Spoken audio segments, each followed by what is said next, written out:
LabCoatAgents podcast. All right, LabCoatAgents, we have a treat for you today. And again, I say this a lot when I get to do these interviews, that I'm selfishly excited to get to interview our guest today, because we're talking about somebody with 50 years of real estate experience, somebody who's getting inducted into a real estate hall of fame in the next couple of weeks. A chief executive officer of Real Living Real Estate, a senior vice president with multiple platforms and experience in the real estate space. This gentleman has authored a book called How to Develop a Six-Figure Income in Real Estate. Oh, and by the way, he's a former draft choice of the Boston Celtics and former neighbor, damn near, of Tristan Ahumada in Westlake Village. Ladies and gentlemen, welcome to the show, Mr. Allan Dalton. Allan, welcome. Jeff, great to be here. Forgive me for having to make one correction. I didn't author the book, How to Make a Six-Figure Income. That's a book that many years ago, Mike Ferry wrote, and he actually dedicated the book to me. So that's probably in my bio somewhere. And I really love the fact that Mike did dedicate that book to me. But that aspiration of making a six-figure income, which would be $100,000, would be a significant pay cut for so many of your LabCoat network agents. So I just wanted to make that correction. Well, thank you for doing that. Thank you for doing that. Sometimes my excitement gets the best of me, and I just start blabbering. So Allan, let's start here. Let's just assume a lot of our audience doesn't know, despite your status, despite all of the things that you've accomplished, your 50 years in the business, and obviously everything that you've done and are currently doing. Let's have you tell our audience who you are and kind of how you came through the business. And then I think we've got a whole hell of a lot to talk about. Well, basically, it's not quite 50, but almost 50. I'm 72. So let me see, 25, I guess it'll be 47. I usually don't keep track of it. But I started as an agent in Boston, a town called Medfield, Mass. And very shortly thereafter, I was recruited from a conference that I went to move from Boston to New Jersey. That's probably why I have a combined accent here. And I spent 20 years there. I joined the company with one office and with Joe Murphy, and we built it together to 60 offices over 20 years. We sold the company. I then became the CEO of realtor.com. But when I was at Murphy Realty, I created all the national marketing systems for Better Homes and Gardens. Then actually, I went to the company that purchased us was a company called NRT, and they acquired most of the Coldwell Banker companies in the country. And I created national marketing systems for the four brands at Realogy at Century 21, ERA, Coldwell Banker, and Better Homes and Gardens, of which they oversee now. Then I became the CEO of realtor.com. Then after several years there, I left to start a website called townadvisor.com that never made it. It was underfunded. I asked myself, where do people go for hotel information? They go to TripAdvisor. Where do they go for home improvement? They go to Home Advisor. Where do people go if they're trying to decide which town to live in a county? There's no comparable site. And so after that failed, I then was hired to become the CEO of Real Living and the senior vice president of Berkshire Hathaway Home Services as the senior vice president of research and development. And now I'm senior vice president of research and development for both Berkshire Hathaway Home Services as well as Home Services of America. But I think that the thing that has influenced me the most is when I was president of my company, for 20 years, I went on 2 or 3 listing calls a day for 20 years. I basically made the presentations for the whole company unless I wasn't available. Now, I never met the homeowners again. I was like a listing presentation Hessian, a mercenary. Who was that man? But it gave me tremendous experience in terms of presenting value to home sellers. And that shaped a lot of the national marketing systems that I've created and a lot of what I've done today. And then I mentioned I did a lot of stuff for Mike Ferry. He used to speak at his events. He did dedicate his book to me. And so that's basically anybody in the business this long should have at least that many experiences, and that's my background, Jeff. And thank you for asking.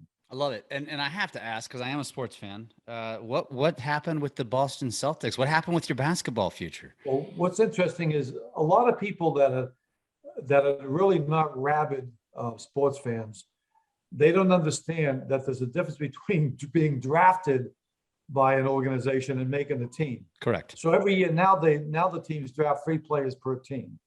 Back then it was many more. So I was drafted in both the NBA, and back then there was another professional league, which in fact Dr. J played in, called the ABA, the American Basketball Association.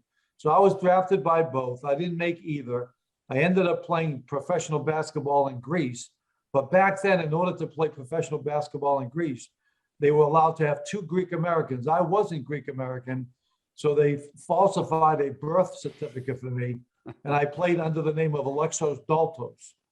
And so that was my experience in basketball. I feel a little bit awkward admitting to that falsehood, but I love basketball so much. I just had to condition my wife to answer to where's Alexos? Well, that's a classic story, and I don't think you could get away with that nowadays. If with the way technology is, so I think actually that's a claim to fame, and I would run with that. How long did you play over in Greece?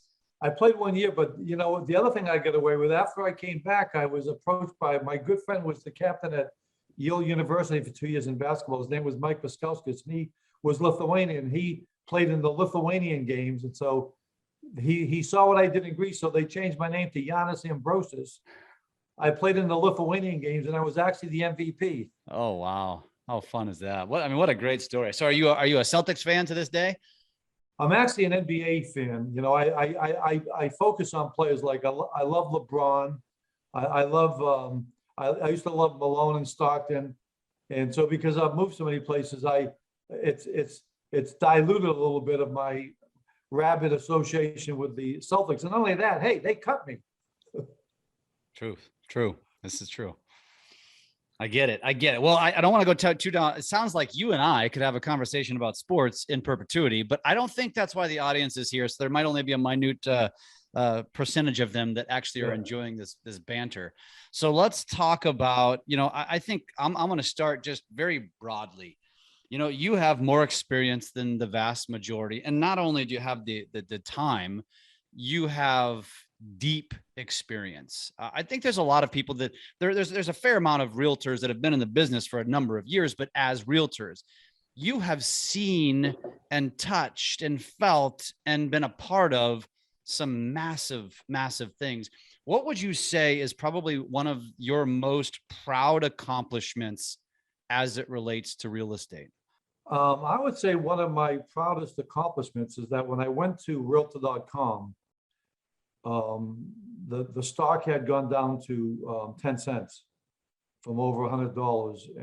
And so that's nothing that your network's going to be sympathetic over because we're talking about investor woes. But it really signaled that the company was in upheaval. They were trying to resolve multiple lawsuits. Investors had lost small fortunes in investing into the stock.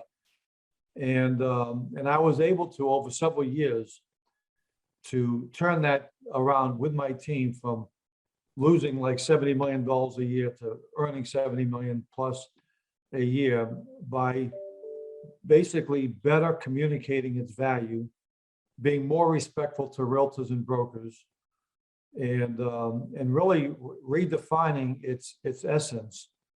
And so that had the greatest order of magnitude in the industry because nothing touches realtors more than like realtor.com and Zillow. I mean, there was 1,200,000 realtors, and I was sending an email out like every week to 1 million realtors with messaging at all the conventions, at all the conferences.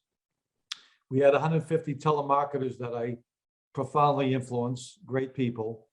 And so that was probably my greatest achievement, and it had the greatest impact. And because I'm a consumerist, I loved the way the site performed for the consumer, because initially a lot of realtors and brokers hated realtor.com, but the consumer didn't. The consumer loved the site. And so, and then the top agents, but the challenge with realtor.com was that the large companies hated it because it evened the playing field. The top producers hated it because they were basically subsidizing the lower producing realtors who didn't have to pay anything to have a enhancement of their listing. The low producers resented it because it allowed the top producers to buy leads. Okay, the MLSs hated it because it basically subsumed their role. So it was almost like Shakespearean in nature. And in a perverse sort of way, I almost enjoyed and rejoiced over all of the attacks because of my sports and competitive background. It felt like I was in battle, and it was invigorating. I get it. And still to this day, and maybe even compounded from whenever you were talking about, I don't think that is changing, and it's only going to continue to magnify the, probably I don't know if I want to use the word hatred, but when you talk about a Zillow, for example, obviously those that are involved with Zillow are very strongly passionate because it's had a profound impact on their business, but that's a small minority. Yeah. Yeah. And everybody else, it's like, it's Satan. Right. And so it's interesting that was the answer to my question.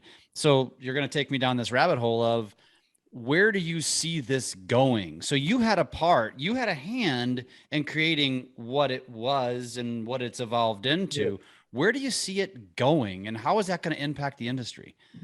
Well, that's a very profound question, Jeff, and it just points to how deep your knowledge of the industry is to ask that very insightful question. And basically, the way I look at it, and I'll wrap it into the question, what does the industry need to do? What do realtors need to do? When you think about it, first of all, let's start with artificial intelligence, okay, and prop tech. When you talk about artificial intelligence, the challenge for the industry is not universally strategic. For example, if you were to ask most of the realtors on the network, did you have a strategy when you were in high school or college to come into real estate? Many would say no. And yet all doctors, lawyers, engineers, accountants, athletes, entertainers. So we're not the most strategic populations. Now, there's no correlation between that and intelligence and work ethic, but we're in an instant gratification, transaction to transaction driven industry. And we're competing with disruptors that will invest billions of dollars to take over the first point of contact with the consumer. Now, many years ago, people talked about disintermediation, the elimination of the middle person. That didn't happen because a real estate transaction is too protracted in nature. It's not a commodity. Sometimes you'll hear people say, well, real estate's like a commodity. It isn't. See, one of the reasons why stockbrokers and E-Trade, people who work for E-Trade, if somebody sells $1 million stock, their commission is $12 or so. No realtor would take a $12 commission check for $1 million sale. But the question is this: if they think it's a commodity, that's all they would deserve, but it's not a commodity. See, the problem with the whole real estate industry is that we don't have an image problem, we have a value problem. When it comes to image, we couldn't be in better shape. We're prodigiously photoshopped. We're resplendently dressed. We invented personal promotion along with Hollywood. We're in the age of ratings and reviews. We've been writing our own reviews for 50 years, and they're all glowing. And parking lots of realtors around the country are brimming with BMWs. So we don't have an image problem. We have a value problem because many consumers perceive a real estate transaction as a fee-inflated event, which they have to subsidize in order to promulgate an inefficiently run industry. But we were not disintermediated, but we were disrupted on the buying side, because now with over 95% of buyers kicking off their home search online, that means that realtors have to pay for leads, they have to pay for referrals, but I've characterized them, Jeff, as they're really paying tariffs. These are real estate tariffs, okay? In fact, I did a video with the founder of WebMD. Your network can go Google it, say no to real estate tariffs. Because when's the last time a doctor gave you a referral fee? When's the last time a lawyer gave you a referral fee? Okay, so the pie isn't increasing, but a major chunk of revenue went out to third-party portals. Okay, and I'm glad they did when I was at realtor.com, because I work for the investors and that's how I get compensated, because the stand that you take depends on where you sit. Okay, now the only place that third-party money can go, and where prop tech will have a very profound impact, and artificial intelligence fueling prop tech, will be to disrupt the listing side. Now, historically, 75% of home sellers select a realtor based on someone they already know and like and trust. But that will be disrupted, because now increasingly hundreds of millions of dollars are going to be invested to inculcate, to incentivize, to persuade home sellers to now select their agent based on ratings, reviews, and rebates. That means that the industry has to do what I call move from search engine optimization to what I've called seek engine optimization. They've got to use technology, in-app marketing, and so forth and so on, social media, in a way that they basically preemptively inoculate themselves from search. They've got to use seek platforms to preempt search platforms, because if they allow the consumer to now actually search for the listing agent, because when I was CEO of realtor.com, 99% of the traffic to the site clicked on find a home, only 1% clicked on find a realtor, and they were realtors. So that told us that buyers don't search for agents, they search for properties. Home sellers now are beginning to search for agents. And that could be very disruptive to listing rainmakers, because listings generate buyers. The home seller determines the fee. So realtors won't be disrupted, but there could be, and even though all fees are negotiable, and we must always say that, it could lead to a significant diminution of value in a fee in terms of that. So there's the things that realtors have to do. First of all, I'm working on a program which I can't give the details of, that the program is converting your databases to client bases. Today, every single coach is still actually talking about databases, okay? By now, the industry should have developed antibodies to that, because I could have the largest database, for example, in California. I could buy the voter registration rolls for the Republican and Democratic Party. I could walk through the Anaheim convention like a peacock, but in 5 years, I'm going to be a feather duster, okay? Because doctors don't have databases, lawyers, financial planners, they have clients, but the industry uses the word client to define somebody they're representing during a transaction. We're an industry that people actually still use these words. Get a load of this: past clients, my past clients. No other professional talks that way, because we're in a transaction-driven business. So we've got to change the very nature of relationships, and we've got to stop just thinking of advertising. When you're ready to buy, sell a home, give me a call. Okay, gee, what a sport. And we've got to basically have profound relationships in the same way that the life insurance industry did. Years ago, people used to, first they sold death insurance, then burial insurance. Then somebody said, gee, it would sound better if we called the life insurance. But then what happened is this: they all evolved to financial planners. Okay, so they basically anchored the clients and then sold them for the rest of their life. We're not anchoring. We're in a world where people are talking about lead gen, okay? And I'll tell you something, and I just wrote an article about lead gen. We have to convert lead gen to friend gen, okay? I just get through reading a book, The Power of Talking to Strangers. If society wouldn't talk to strangers, civilizations would have collapsed. There wouldn't be cities. But our industry, everything we do is from our needs. So we talk, for example, about, you've heard the expression, who hasn't? I'm a real estate trusted advisor. In fact, I actually own the URL real estate trusted advisor. So I'm not knocking it because I'm jealous of it. I own it. But the point is this: everybody says I'm a real estate trusted advisor. What they should be saying, what they should basically be focusing on more is how they should trust strangers, because the key to their future is to develop relationships with people they don't even know yet.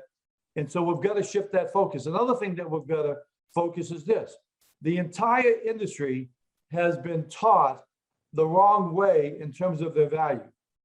If you go into any textbook, listen to any coach, every one of them says this: the market determines the price.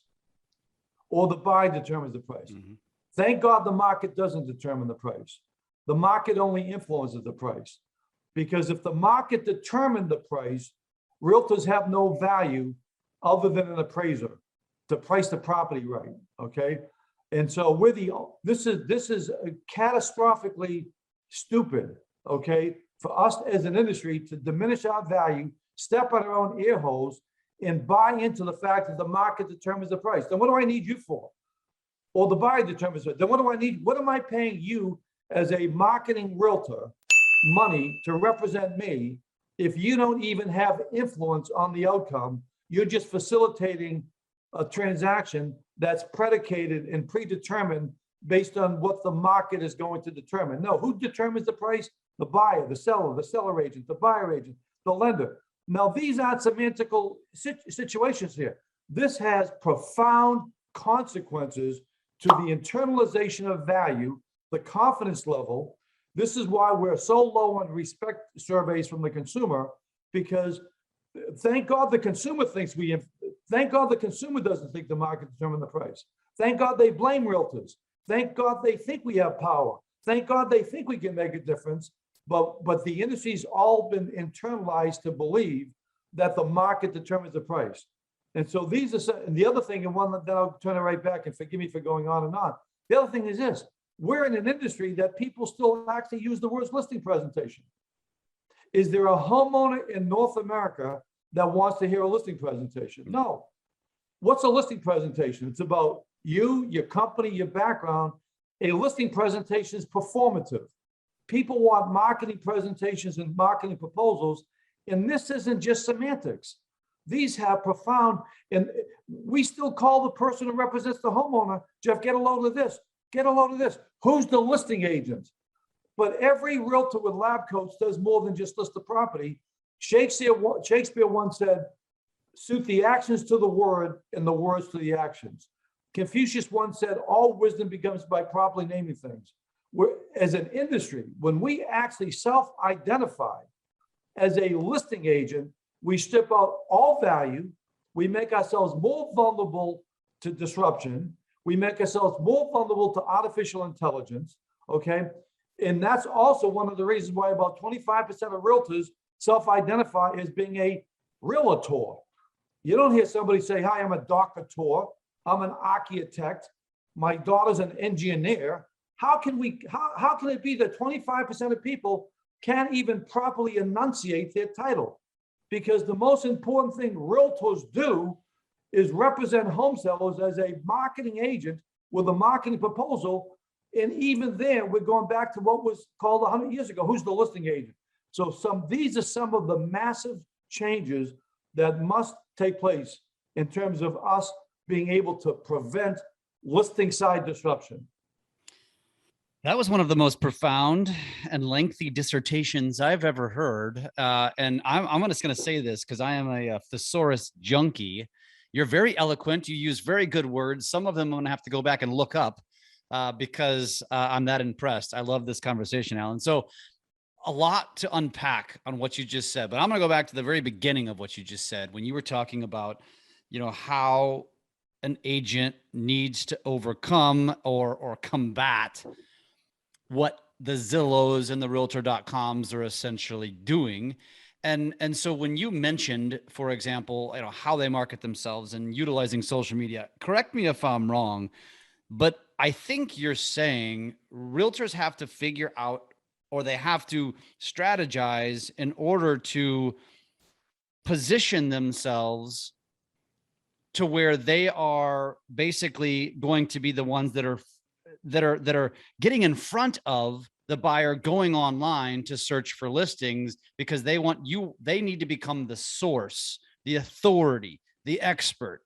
And that's the only way they're going to overcome a Zillow. Is that what you were saying? And if not, explain, or if so, maybe take it a step further as to what you advise a realtor do to combat this.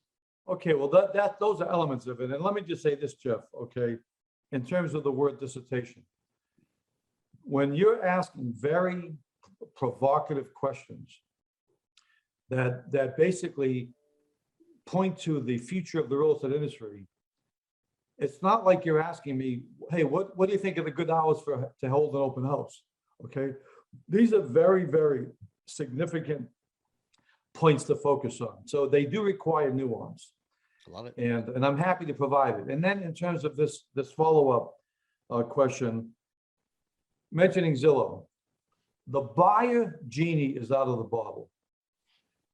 Every person with lab coats, I may not be right, but I'm convinced if they were told you're being transferred to London, to Chicago, your spouse or your partner, you're going to move your family next week, there's a good chance very shortly thereafter they'd go to Google, Zillow, realtor.com, and they may search that city or a town.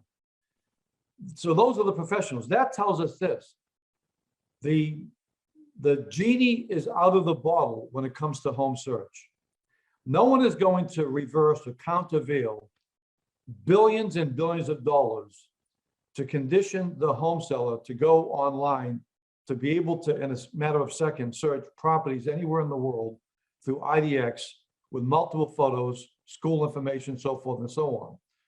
And not only that, there's almost, 8 billion almost people on the planet. So no one can target their dollars to basically develop relationships from buyers coming in from a plethora of sources worldwide. So that leaves us the home sellers. The home sellers are all geographically identifiable. That's why there's geographical farming. Because sellers, so I think we have to resolve ourselves. Everybody's going to have to continue to pay for referrals or pay to be a preferred agent or whatever to get leads from the internet. Because no one's efforts are going to transcend that. But what you can do is somebody can basically dominate a local market relationship-wide. A good friend of mine, she made over $1,300,000 last year in a market that the average agent makes $50,000 because she sent out 16,000 postcards a month.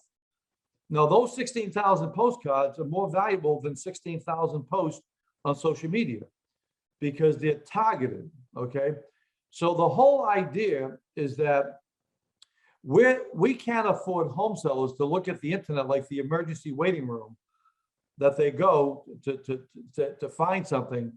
We have to have them like the doctor's relationship to WebMD. Okay, if I have a client, they're still going to go on WebMD incessantly, but they're not going to go to WebMD to find their doctor because they've established a relationship with a doctor, a lawyer, a financial planner. So, see, we've been farming for years, but we've been planting the wrong seeds. Everybody's focusing on a sphere of influence. They should be focusing on how to influence your sphere. Now, here are some of the ways to influence your sphere. Number one, the marketing of real estate has been somewhat commoditized. Everybody has IDX, open houses, for sale signs, can do brochures, can do virtual tours, can do little videos. But here's the point. But now, how do people differentiate themselves? The dean of the Harvard Business School said this: every person should ask themselves two questions. Number one, what do I do that my competition does, but that I do better? And number two, what do I do that no one else does? Well, everyone does open houses. Everyone does IDX. So you've got to do things better. So that leaves realtors to say, but I'm a better negotiator. Oh, I'm a better stager. You can trust me, so forth and so on. But all of that has a limitation. Where the greatest opportunity is marketing communities. But here's what's happening in the industry. The industry does not, to me, fully grasp the difference between serving the community and representing the community. See, I've studied hundreds of thousands of agent websites. I had 1,200 sales executives as my colleagues in my own company. As CEO of realtor.com, I studied the behavior of million realtors. I've seen tens of thousands of websites. The overwhelming percentage of realtors are still back in the old times talking about how they serve the community. Now that's admirable and they should, but here's the problem. Every person who lives in the community can serve the community. The baker can serve the community. The doctor, the dentist, they can work on the July 4th parade, the soup kitchen, donate to charity, work in school committees, okay? Every single resident can serve the community, but only one professional can represent the community. That's a realtor. That's if you Google the definition of representing, and you see one of the chief definitions is to tell a story, to narrate. So here's what's happening. Instead of doing profoundly substantive storytelling on the communities, the industry is dangerously conflating issues. Because if you were to go to Google or ask anybody, how long should a video be? They'll say 90 seconds, under 2 minutes. But it's impossible to tell the story of Westlake Village in 90 seconds or Thousand Oaks. See, I've always said this, when people ask a realtor, how are you different? Or would ask me that, I would always say this, hey, Jeff, rather than focus on how I'm different, I'd rather focus on how we have to make your property different. You see, I don't compete against other agents here in Los Angeles County, but your home competes against other homes. I actually cooperate with all the other realtors, but your home doesn't cooperate, it competes. So the way that I'm different is how we're going to point out what's different about your home. See, that's a lot better than I'm this, I'm that, I did this, I did that. But now Mayor Bloomberg was on Meet the Press 15 years ago when he was asked this, what do you see as the greatest future threat to the future of New York City? He said, London. That's why he's a billionaire, because he's more strategic. He said, because they compete, we compete for the same people and resources. So what that means is that the industry is obsessed with how it's different. Discover the difference. List with me and start packing. The home team. I did this, I did that. I'm in the top 1%. It's a obsession over our differentiation and a complete oversight over the fact that the homeowner has to enjoy differentiation and towns compete against other towns. And so the greatest opportunity to prevent listing side disruption is to go beyond a Google search and do world-class community videos, but you can't do them in 90 seconds. And I've asked realtors, and I've written like many of these, I've asked many realtors this question when they do a video. What do you think is more important, the images or the words? They don't say the images. Then I prove that that's not the case. I show them videos with just the images, and they all say the same thing. There's Starbucks everywhere. Waves come in thousands of towns. Oh, there's a train going by.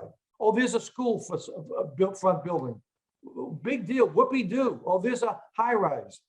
It means nothing. Then I showed them the video without the images and just the words. I had them listen to it rather. Oh, I want to move there because it's storytelling. It's just like you read the book and the movie doesn't. But imagine a movie without the words. And the other thing, they all want to insert themselves. Hi, I'm Bob. I'm at the bakery with Joe. Hey, Joe, how do you tell us about how you love living in a town?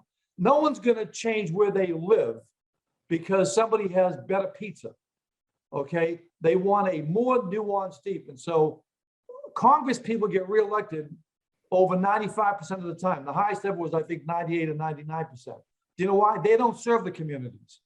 They represent the community, but they don't represent them as a fiduciary. That's why they can put a power plant next to your house. But they go to Washington and they represent and tell the story.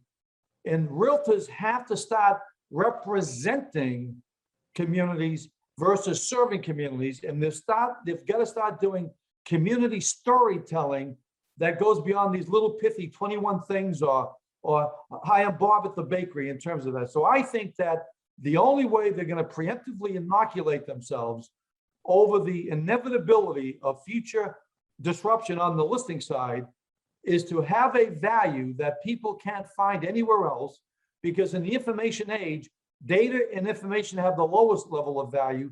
Knowledge and wisdom have the greatest value. No one has more knowledge of the community. And according to NAR research, 75% of people are more willing to compromise on their home than on their community. But we spend 99% more time focusing on the merits of a home because they're our clients technically, and that's how we get compensated. So those are some of the things that we have to do. We have to do something that people can't experience on the internet. And no one at Google is driving around the community for 20 years that knows every nook and cranny. But if we're going to do that, we have to have better articulation of the communities. We're in an industry that essentially only uses 6 words to describe every home. Your home is beautiful, lovely, charming, gracious, spacious, and elegant. every property is described the same. It's either park-like setting or professional landscape. Ever hear of those? And so we have to take it to a higher level, and we've got to become profound storytellers. And it's almost as if the town hired you to market it.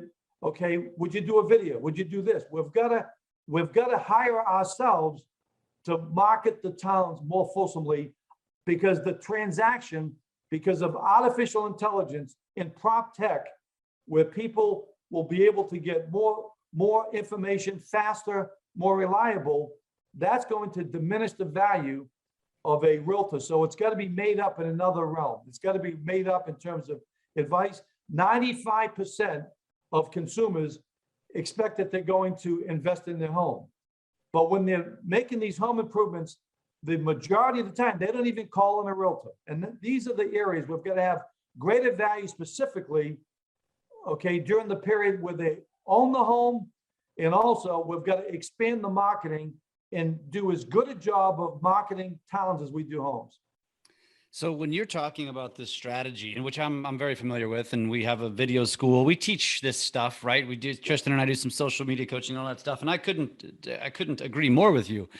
And what you're describing to me sounds very similar to a YouTube type of strategy, where you're creating longer form video, because YouTube, of course, is more accepting of it. You're probably cross promoting it across multiple platforms, email, anywhere you can, right? And maybe even cutting up that longer form storytelling content into micro content to then promote the longer form. Correct me if I'm off base there, but do you have, because I agree with you dramatically. I love what you're saying, but do you have any examples? Is there somebody that's doing it at a very high level that you can say, you should go check this person out and try to emulate them? Absolutely. She's a big fan and member of LabCoats, and her name is Julie Vanderbloom. Okay. And spell that last name for us. Vanderblue. And before I became part of Real Living in Berkshire Hathaway Home Services, because I would never do it for her or anybody else now outside the network, I wrote for her 9 or 10 videos. You can go to Vanderbloom, Julie Vanderbloom, to her website. You can just Google her name, it will come up. Go to her website and it will say community profiles. And you will see world-class 7 to 10 minute videos, because here's the whole idea. But you don't do them with the expectation that people are going to find them online, because they're not. People can't find what they're not searching for. Okay. And so here's a case of seek engine optimization. So you've got to email, you've got to use in-app marketing like Chalk Digital or AdWorks so people will link to it. You've got to have a loop of these at open houses. See, there's I think 1.5 billion people or whatever that come to the internet. There's a website for every 3 or 4 consumers in the world. You're going to get lost. People have to understand the difference between social networking, social media, and social media marketing. Most people don't take that nuance, just like most people conflate the internet with the web, even though the internet preceded the web by 20 years or so. Social networking is about making and keeping friends. Social media is about bringing content to the platforms. Social media marketing is about making money and monetizing it. Realtors are being monetized by the web more than they're monetizing the web, okay? And so the point is this. You take the video, you take a 7-minute video. People have done this. They'll rent out the local movie theater and they'll invite everybody in town to see it. Now, would they invite somebody in to see that 90-second little video riding around their bicycle up and down neighborhoods? No, because it's not substantive enough. The #1 show on PBS for years was Aerial America. Those are 1-hour videos. Now, here's the whole point. I'm not going to watch a 30-second video about anybody else's wedding, but I'm going to watch my daughter's wedding. Okay, so it's a targeted audience. What homeowner in a town wouldn't want to take 7 to 10 minutes to see how their town has been portrayed in a movie? Everybody would. So now what you've got to do, go door to door, bring a flash drive, send email links to it, okay? Have it at open houses. because the 20,000 people who live in that town have more value to a realtor than the rest of the 7 billion people on the entire planet, and the 3 billion, 2 billion that are going to the internet, are going to social media. How many of the people on your Facebook site have homes in your town that you might list someday? Maybe a small percentage. Realtors sometimes not even asking those questions because they're getting swept away. They've got to be more strategic. Everyone says more hyper-local. You've got to find a way. If you thought you had a video that would be, and by the way, these videos, this is not an exaggeration. You can call Julie. When homeowners see it, they start tearing up because of the way, but you've got to have the right pros. Like when I did her video on Fairfield, here's what I wrote. Fairfield, Connecticut, romantically and recreationally situated adjacent to the ecologically flourishing Long Island Sound. Now, no homeowner in town is ever going to say to somebody, I live in Fairfield.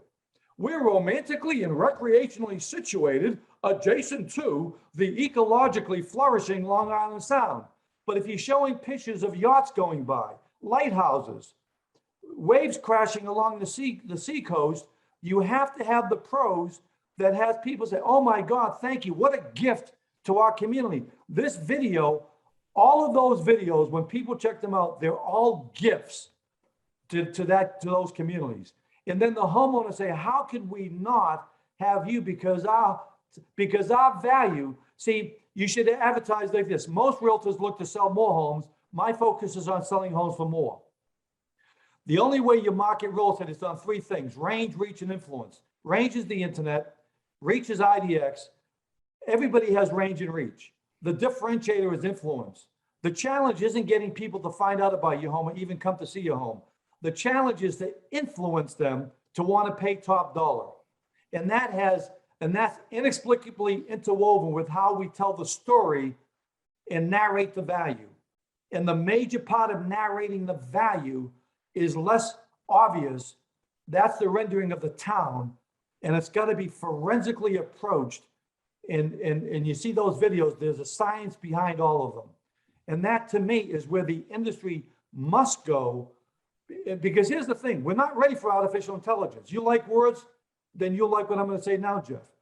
One of the reasons why the industry is not sufficiently prepared for the inevitable onslaught of prop tech and what it does in terms of diminishing their realtors' roles in elements of the transaction, okay, and making it more efficient, where the consumer expects savings, cost savings because of this efficiency, is the fact that the words are called artificial intelligence. Because if you Google artificial, it means inferior, okay, phony, this and that. If instead we were competing against superior intelligence, if somebody called this superior intelligence, okay, if somebody called it more economical intelligence, better intelligence, if somebody called this, if this was called how to disrupt realtors' intelligence, okay, it would get people's attention, but it sounds so benign. Oh, it's artificial. I'm real. Okay, we don't have to worry about artificial intelligence. No, billions of dollars are being invested into artificial intelligence to partially disrupt the value of a realtor. That's what's taking place. And the biggest way we can protect ourselves right now is not only to be a better negotiator, a better stage, and so forth and so on. That has more to do with the transaction, is to have acute, okay, discernible value beyond the transaction. And that has to do with owning, like never before, the way that towns are rendered. You know what I'm hearing you say, and by the way, I'm glancing at her website as we're talking, and I went to, if you go to the Vanderblue team website, and one of the first choice in the toolbar is property search. Then it's communities. Once you click on communities, it takes you to all of the communities that she obviously represents or focuses on. I went to Fairfield. The first thing I see is a quick look, which tells me the population, the size, the schools, all that kind of stuff. And then there's an 8-minute video right there. And that, I assume, is the story that you're talking about. I even saw the little write-up where it says a picturesque and ecologically flourishing Long Island. I love it. I love it. I love that you just spit that right out. I would, first of all, folks, go check this out. Clearly, she's doing it right. So that is a great example of something that you can kind of set your own bar on. What I want to ask is, and what I think I hear you saying to me is, there is so much opportunity. Everybody looks at Zillow and Realtor.com and technology as, oh my gosh, the sky is falling, the world is ending, we're going to be replaced. I look at it from the other side of the coin and say, holy crap, there's a ton of opportunity, because you know how many realtors are actually going to effectively execute this strategy? Like a minute number. Absolutely, exactly. And So in fact, when I used to go to playgrounds when I was in my college days, we'd go to playgrounds around Boston. I have a couple of buddies that were also serious basketball players, and they used to get upset sometimes with some of the guys that would show up to play against us.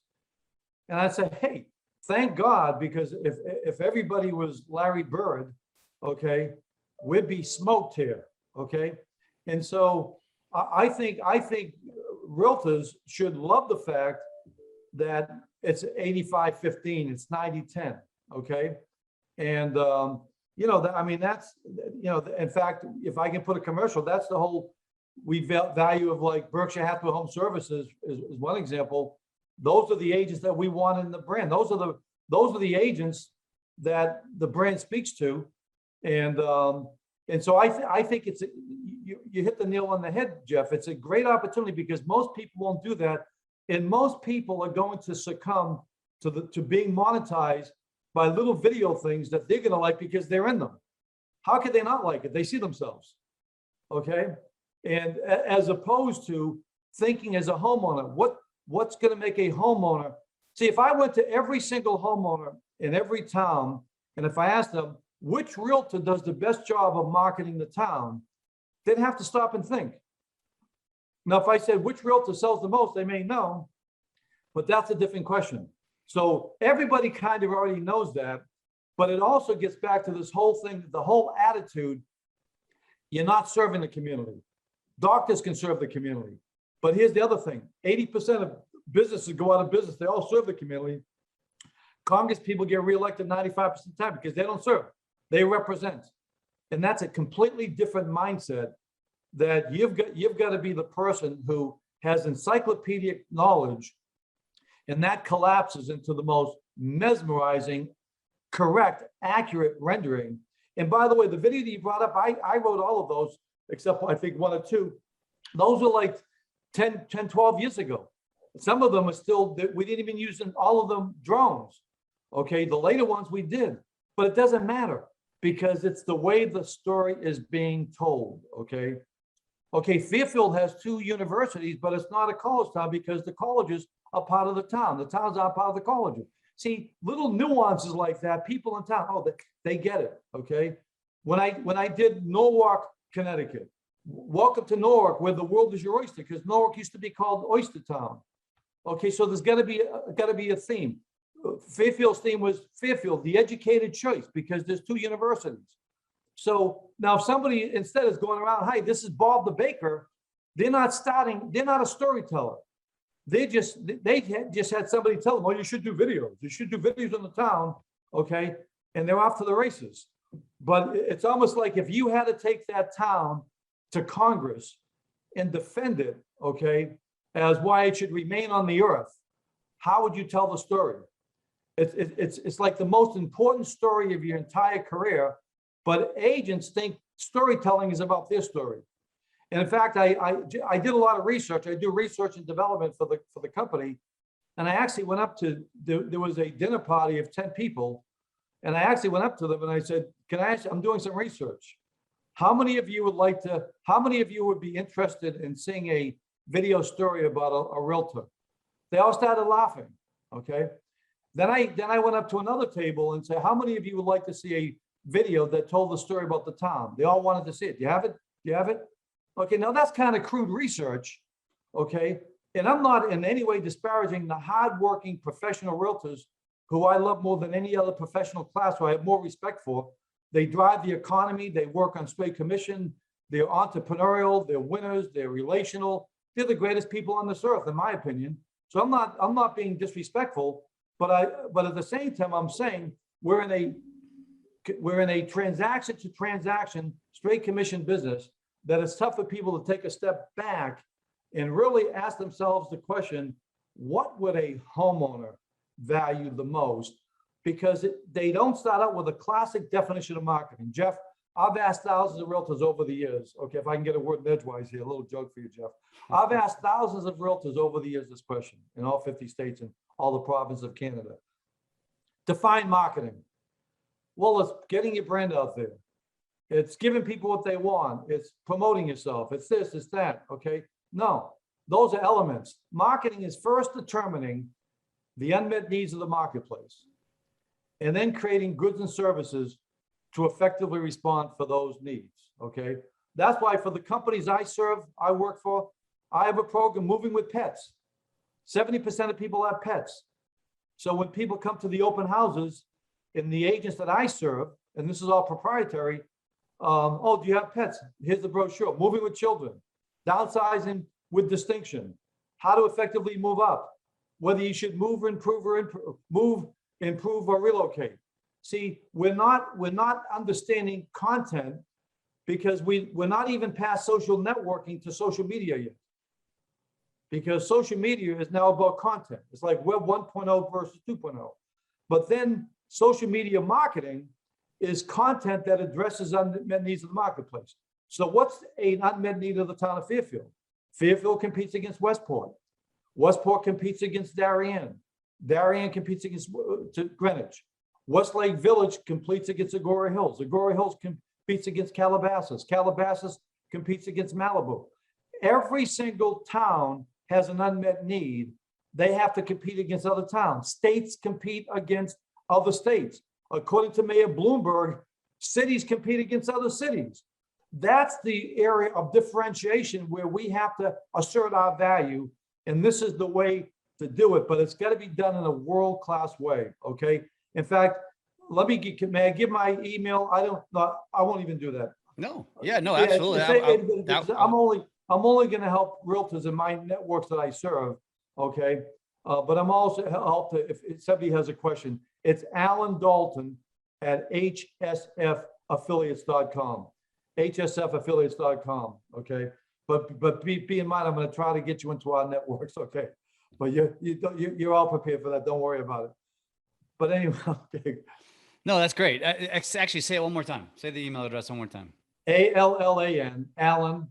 Or should I give my Greek one, Alexos? No, okay. Allan, Allan, Dalton, Dalton, at H as in Harry, S as in Sam, franchise.com. Okay, and I'm always helpful. You know, the CEO, Christy Budnick, is a person who concerns about the whole industry. Our chairman, Gino Blafari, the legend himself, I think he's the GOAT, okay? He's involved in helping realtors throughout the entire industry his whole career. Not to the same degree, but what I love about realtor, and I take it from sports, I love the fact that we both compete and cooperate. I think that's so high and noble and wonderful that our industry rolls that way, that the entire value proposition emanates out of the spirit of cooperation, okay, and the need to work together and trust. And so I'm happy to help anybody to a certain degree. I love it, man. I mean, this has been, I honestly, this could go on and on. I think I could continue this conversation with you. Maybe we should do a part 2 if you're up for it. We can talk. Yeah, I'd be happy to, because what I like to do is I like to get into some more specific. I have a program, the don'ts and do's of real estate. I took the 85 most common things that people say, and I give them alternatives. And I've never once had any realtor in America say they don't like the alternative better. Like, for example, I'll just give one. We have realtors all over North America who actually still use the word comps. Using the word comps is like saying to a home seller, let's take a look at some comparable children. Okay. Now, and any time a realtor has ever used the word comps, or let's take a look at some similar homes, and let's compare this to the subject property, every homeowner, I may not be right, but I'm convinced, has said this, but they don't have 5 bedrooms. But that home doesn't have a new kitchen. They can't walk to town. When will it finally occur to the real estate industry that we're killing people. In fact, what I do, the only speaking I do is I'm a demotivational speaker, Jeff, okay? Because I learned years ago I could never motivate people. And one of the reasons is because I'm from Boston, okay? We're just not ebullient and evangelical. And so when I learned that I couldn't motivate people, I called my daughter, who's a clinical psychologist, and I said, Ginny, Daddy wants to have value in the industry. I think I have value in a message, but I can't motivate anybody. And I said, so I'm going to be a demotivational speaker. And so I said, Ginny, can you do some research on how people get demotivated so I can teach realtors how to avoid doing that? She came back, there's 4 major ways of demotivating consumers and clients. Number 1, embarrass them. Number 2, belittle them. And especially if you can belittle them in front of loved ones, okay, that will really demotivate them. The 3rd way is to talk about yourself. And the 4th way is to get them to change how they think. Just by virtue of using the word comms is trying to get people who don't like salespeople to change how they think by getting them to agree that there's other homes that can be compared to theirs. Okay, so what should you say instead of comms? Jeff, let's take a look at properties which buyers will be evaluating at the same time they're evaluating your home. See, you don't have to juxtapose. You don't have to, because some of these homes, the people could have bought before. Some of them, the people who live there, they don't like. It's the height of offensiveness to tell somebody that you are comparing, and some realtors will even put homes into their CMA that they haven't even seen. It doesn't stop them from doing this, okay? And so that's why we have to retool our rhetoric. A lot of the stuff that we've been saying, as I said earlier, consumers have developed antibodies over. We're speaking to a consumer who no longer exists. We have agents who still will say to a homeowner when they present the first offer, well, oftentimes the first offer is the best offer. The homeowner thinks, I know what you're doing, because you're afraid the home, you may not get a commission, because if I get $20,000 more, that's just a few $100s to you, as if I'm stupid here. See, we're one of the only professions that serves a public that in some cases is more sophisticated than our industry. Mm-hmm. Yeah. The general public in general is not more sophisticated than doctors or lawyers. And so we have to retool our rhetoric, okay? We have to have a completely different way of communicating. And so that would be phase 2. If there's any interest, you can see if the LabCoat network, when they hear all of this, think that there's any value, and I'd be happy to come back. But I want to say one thing about LabCoats. I have so much respect for you, Jeff, and especially Tristan, who I've known longer, and I have profound respect for him because of what you are leading and organizing, that you have a generic open to all companies, all brands, all brokers, with the name Lab. Like I said, Confucius said, all wisdom begins by properly naming things, because what it signals is that we've got to be more strategic. We've got to be on the cutting edge, okay? And you have an unprecedented platform that is basically so relatively inexpensive compared to any other way of getting influence. And so it's a tremendous service to the realtor community. And for my small part, I just want to contribute to make sure that it's also a tremendous service to the public. Because when you asked me earlier, what do I take the most pride in? I don't usually like that word, but I'll use that word. But if I ask myself, what do I enjoy the most? The thing that I've enjoyed the most in my career, more than anything else, even though I went out on listings for 20 years with all of my agents, even though I personally created 1,000 brochures, one for all of my agents, I personally wrote, the thing that has gratified me the most is when I wrote, which I don't do now, when I wrote all of the Tom videos, because I wrote them so little kids would feel prideful of where they live, where human beings and homeowners would feel prideful and feel good about their time on this earth, about their home and their community. In fact, lastly, I spent 20 years in New Jersey, a state that I love, of which my daughter and 6 of my grandkids live, and my oldest daughter went to Princeton as well. and my other daughter, UPenn, right across the river. New Jersey doesn't get a fair shake. A lot of people around the country, the only image they have of New Jersey is the experience driving down the turnpike, which in some parts is the eyesore of the country. And they don't get to see the 99% of the rest of the state. And a lot of people, all they'll ever say, well, it does have some nice sections.